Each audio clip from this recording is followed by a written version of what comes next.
UGC काला कानून वापस लो के प्रदर्शन में प्रयागराज में पूर्व रिटायर्ड पीसीएस अधिकारी मिश्रा जी हमारे साथ बात करने के लिए मौजूद है। जेपी मिश्रा जी, कैसे देखते हैं सरकार के इस कानून? देखिए, सरकार का कार्य यह है कि वो संविधान के तहत सबको समानता का अवसर प्रदान करे। ठीक है, अगर कहीं किसी को संरक्षण दिया भी जा रहा है तो उसको संरक्षण दीजिए, लेकिन ऐसा सौतेला व्यवहार न करे। सौतेला ही नहीं, पराया व्यवहार किया जा रहा है सवर्णों के साथ। ये यूजीसी कानून एक गाजर घास की तरफ बोया जा रहा है। ये कोई ऐसा फलदार फसलों वाला बीज भी नहीं है, ये गाजर घास है। ये इसका बीज जितना ही छिड़केगा उतने ही समाज को विध्वंस करेगा। जैसे गाजर घास जब फैलती है तो वो गेहूं, धान, सभी फसलों को नुकसान पहुंचाती है।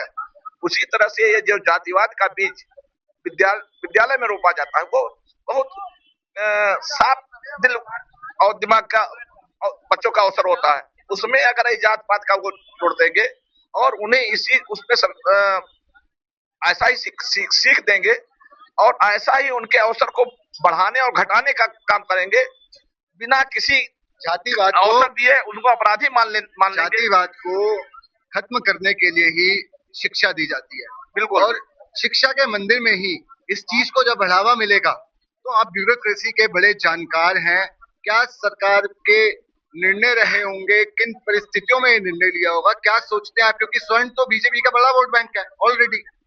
देखिए, ये तो स्पष्ट ही है कि सब देश में ही नहीं विदेशों में माना जा रहा है कि बीजेपी की गवर्नमेंट सवर्णों के से पोषित है। फिर भी अगर कोई संस्थाएं काम कर रही हैं, उनको सरकार के रूप में ये विश्वविद्यालय अनुदान आयोग विद्यार्थियों के शिक्षा और उनके गुणवत्ता को बढ़ाने के लिए बनाया गया है, न कि उनको जात पात में बांटने या बहुत संरक्षण दे करके और या दबाने का काम दिया। अगर आप अपने आयोग के पदाधिकारी के रूप में कोई काम करना चाहते हैं तो शिक्षा के विकास के रूप में काम करिए। आज विश्व में हमारे भारत की शिक्षा का स्तर किस स्टेज पे है? 50 से नीचे भी नहीं हमारा स्थान हुआ है। हम टॉप 10 में भी नहीं आ पा रहे हैं। उसके लिए कोई ऐसा अवसर नहीं प्रदान कर रहे हैं। आप उस पर कोई विचार विमर्श नहीं कर रहे हैं, उस पर आप कोई बैठक नहीं कर रहे हैं, वो कोई नीति नहीं बना रहे हैं। आप एक आदमी को संरक्षण देने के लिए एक जात विशेष होकर के दूसरे को बिना किसी अवसर दिए, बिना सुने ही अपराधी घोषित कर देने का नीति बना देना, ये कोई औचित्यपूर्ण नहीं है। इससे समाज में विषमता पैदेगी और ये विद्यार्थी से लेकर के आगे जहां भी जाएंगे वो लोग उसी भावना से वो ग्रसित रहेंगे। जब किसी महापुरुष से पूछा गया कि दुनिया में सबसे बड़ा धर्म कौन सा है, तो जवाब आया इंसानियत।